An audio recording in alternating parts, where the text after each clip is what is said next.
نقش سرقماندانی آلا که بتانه به صورت روزانه دو بار در روز راپور امنیتی کشور داشته باشه اساسی و حتمی است.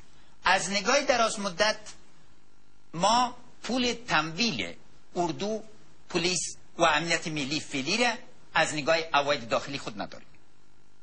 بنابراین دو چیز کار است. یک، باید انسجام عواید داخلی ما شود تا اساس، و دوم، برای یک مرحله 10 تا 20 سال ما باید تمویل از دنیای بیرون به دست بیاریم. آوردن یک عسکر امریکایی در افغانستان مساوی است به تجهیز و تربیت 60 سرباز افغان. بنابراین در ارتباط بین‌المللی باید هدف ما سرازی شود که نهادهای امنیتی ما مطلقاً مسلکی شوند و در چارچوب بیان. در اینجا بالاخره من طرفدار احیای خدمت زیر پرچم هستم، چون در این چارچوب همیشه دفاع ملت به اساس عقیده و فکر صورت میگیره و نه تنها به اساس آدم یک ماش میگیره. بله، تشکر شما آقای دکتر اشرف غنی احمدزی.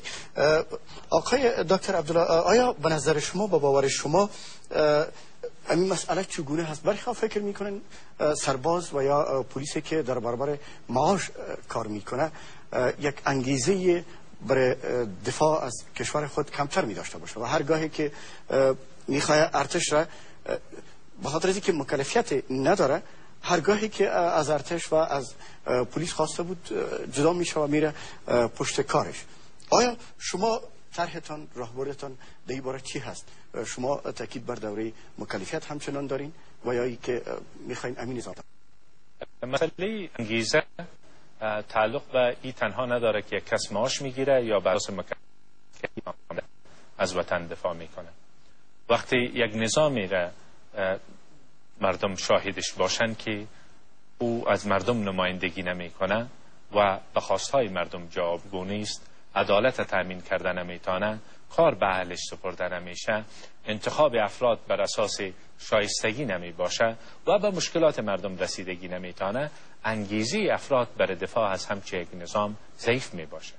مسئله انگیزه بسیار مسئله مهم است، اما این تنها تعلق به معاش گرفتن و یکی که بر اساس مکلفیت عسکری آمده باشن نیست.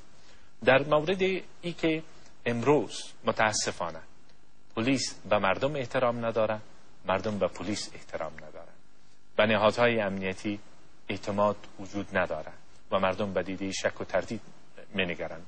امروز شما می‌دانید در آستانه انتخابات قرار داریم، مثال‌هایی وجود داره. سیاسی شدن نهادهای امنیتی بسیار مضر است برای کشور.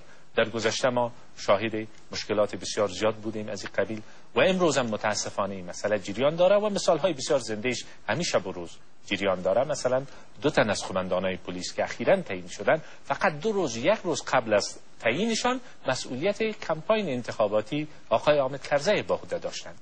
وقتی که به سرنوشت نهادهای ملی بازی دکتر سر پاسخها تمرکز بکنیم، چرا که آقای کرزی وجود ندارن که از خود دفاع میکردن و بنان میخوایم که بیشتر روی پرسش‌هایی که وجود ندارن اما تمام مسئولیت متوجهشان است و باید که به این مسئله اشاره شود. پس یک نکته در این صورت شده میتونه که هیچ روی وضع موجود اشاره نکنیم و بگوییم در آینده چی میشه. هر چیزی را که ما میسازیم بر اساس وضعیت موجود میسازیم. پلیس، ادارات امنیتی، نهادهای امنیتی ملی نباید سیاسی شوند و متاسفانه امروز سیاسی شدند. در رابطه به استفاده از افراد مسلکی، استفاده از نیروهای سالم مجاهدین کم توجهی صورت گرفته. تعیینات و تقرری ها همگی به اساس ارتباطات صورت میگیره. همه اینها تاثیر داره در امنیت، نمیتونیم نادیده بگیریم. ما باید همه این چیز اصلاح بکنیم.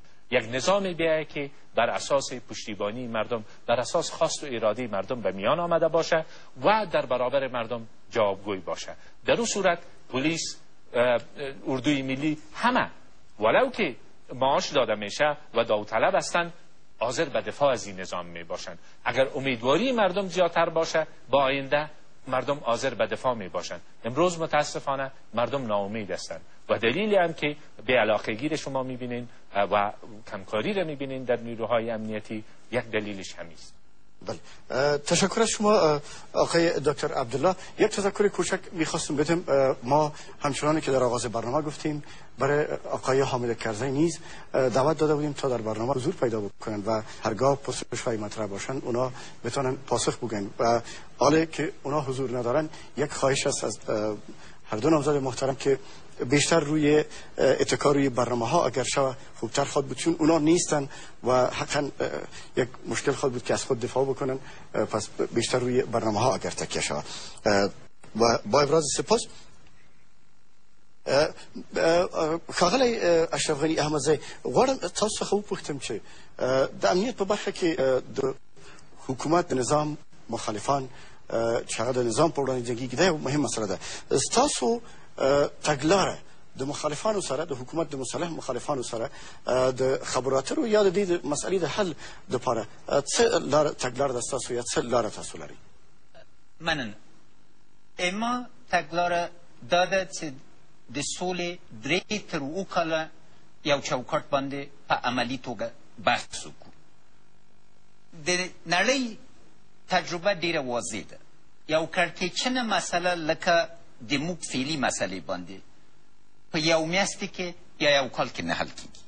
نو زه غواړم چې دا په 3 مراحلو باندې تقسیم کړو. لومړۍ مسله دا ده چې څنګه یو اوربند منځته راوړو. 25 افغانۍ باندې یوه ګلوله راځي، ختمیږي. قیمت د یو ګلولې 25 افغانۍ ده، د یو کلاشینکوف. اما د دې په مقابل کې یو افغان ځوان ځان له لاسه ورکوي. موږ باید دا وینه بنده کړو او د دې دپاره دا ضروره ده چې یو اوربند شرایط داسې منځته راوړو چې وکړی سو هم بمبارۍ ودرو او هم د مخالفینو بندیان په واضح چوکاټ کې خلاص سي. اکثریت د خلک چې بندیان سوي وو، مخصوصا قندار، هلمند، ارزګان، زابل، له دې نه د چارواکو د فساد له لارې نه بندیخانې ته استول سوي. ځکه بار بار ثابت سوي چې هغه خلک چې بندیان کیږي په اصل کې مخالفین نه وو، نور او داخلي عوامل وو چې د دې موجب سو. نو سالم حکومت چې برته ورباندې راسو ډیره مهمه برخه د دې ده. دوم خبره دا ده چې څه وخت به خارجي قوتونه له افغانستان نه ووځي.